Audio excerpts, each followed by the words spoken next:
unique and customizable will these garrisons be from person to person? Oh, that's a great question. So, again, you're going to have a lot more buildings than you do plots, so you're going to have to make those choices. Your friend might make a different choice. We're going to be able to invite your friends into your garrison and vice versa, so you can see some of those differences. As you level up those buildings, they're going to change. They're going to become a lot more epic. The artists are just blowing these things out. They look amazing. Also, the creatures that you choose to bring on might be different than the ones that he chose to bring on. Maybe you've got a no gnome policy in your garrison, and he's got an all gnome policy in his. So, different environments. Also, where you place the buildings could be different. We could both have the mage tower. You might have placed it at a different location than I did. So, very unique and cool. Can you talk about how you work with fan feedback in developing things like garrisons and other elements in the expansions? Yeah, absolutely. I mean, when we go into alpha and we watch how people play the game, we try to be as responsive as we can. We see, maybe they've poked some holes in our designs, and we try to address those as efficiently as we can as we march towards our internal deadlines and try to get things out. But always we're paying attention to our players. We've got a vibrant, passionate player base that we are super thankful for. I mean, we're doing this for them. They're our bosses, really.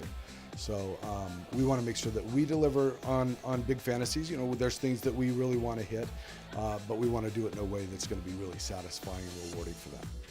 We've seen StarCraft 2 get a huge esports following. We've also seen World of Warcraft in the past have esports elements. Is there anything new in this expansion that will enhance an esports perspective?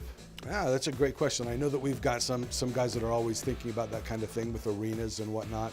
I'm on the quest design team, and we're really focused on the lore and the story of the expansion and on delivering on that really well. One of the things that we're doing there, as a matter of fact, is back in 2004 when World of Warcraft first came out, there was a lot more exploration. Everything was new, and looking behind every nook and cranny was kind of a big deal. We're trying to bring that back with this expansion a little bit. Give you the option to kind of go off the rails a little bit and reward you for doing that. A couple of the ways we did a little bit in the last expansion are unique treasures that are one-time treasure chests for you. So make sure you explore the nooks and crannies, the back of these caves, even if you're not quested there, if you want to. If you're the guy that just wants to power up to max level and get in those raids, you can play through just like you always have. Another feature that we're putting in that quest and that level up experience are called bonus objective areas. So we really like to focus on some of the story, make that level up process as entertaining as we can. What sometimes has happened, or we've looked back at some of our more recent content, is that we've got a lot of these these extra side quests that kind of bog down that experience, maybe slow it down a little bit more than we'd want to.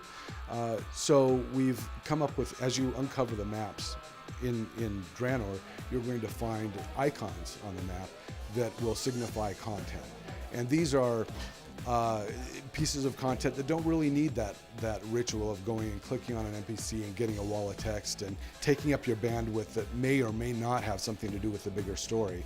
You'll go there and there'll be obvious objectives. Yes, you want to kill these orcs or these ogres or whatever it might be, or you might rescue these guys out of the cages. You don't need a whole lot of explanation. You're just going to get a nice, elegant little hit on your quest tracker pane with the objectives just spelled out right there, and that's all you're going to need. You're going to still get rewarded just like you were questing, but you don't have to put the same amount of attention into all the details of that. And hopefully that means when you do get a quest, you know that it's something that the storylines are going to be a little bit punchier and more meaningful and worth paying attention to.